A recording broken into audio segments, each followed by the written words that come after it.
Doctors' attitudes toward traditional medicine are divided into two main groups. One group of doctors, who are generally traditional medicine practitioners, believe that this type of medicine can cure all diseases, from the common cold to cancer and incurable diseases. But the second group consists of modern medicine doctors who believe that traditional medicine is nothing but superstition and has no benefits or effects whatsoever. Now, I don't want to get into this categorization, but there's a point that I found interesting and I didn't want to leave it unsaid, and that's about disease prevention in traditional medicine.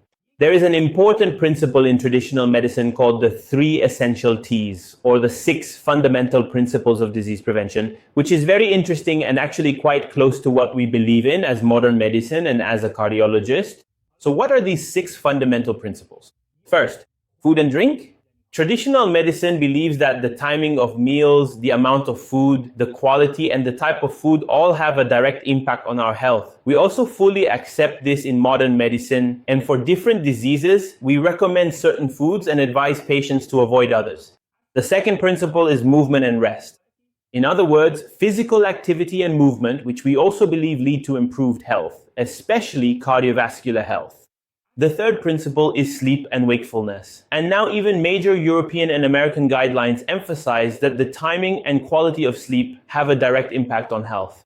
And interestingly, modern medicine, just like traditional medicine, believes that the best time to sleep is between 9:30 and 10 o'clock at night.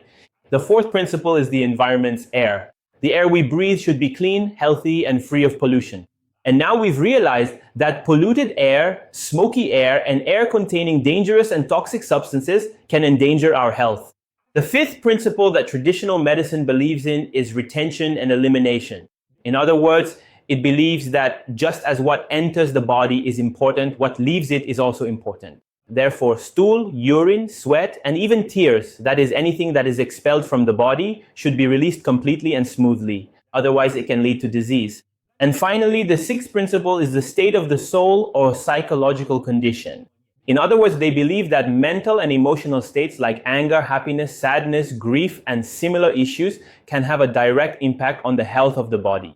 And interestingly, traditional medicine believes that these are the fundamental principles for preventing various diseases. And in traditional medicine, the focus is on prevention, and first we need to correct these factors before turning to medication and treatment. Therefore, if real traditional medicine is practiced, it aligns with what we have achieved in modern medicine, and the two are not in conflict. In fact, they can even have synergistic and reinforcing effects. The problem arises when we move on to treating diseases, because in the treatment of diseases, there are many differences of opinion and preferences. Thank you. If you found the video helpful so far, please like it and share it with your friends. And if you don't want to miss my next videos, please subscribe.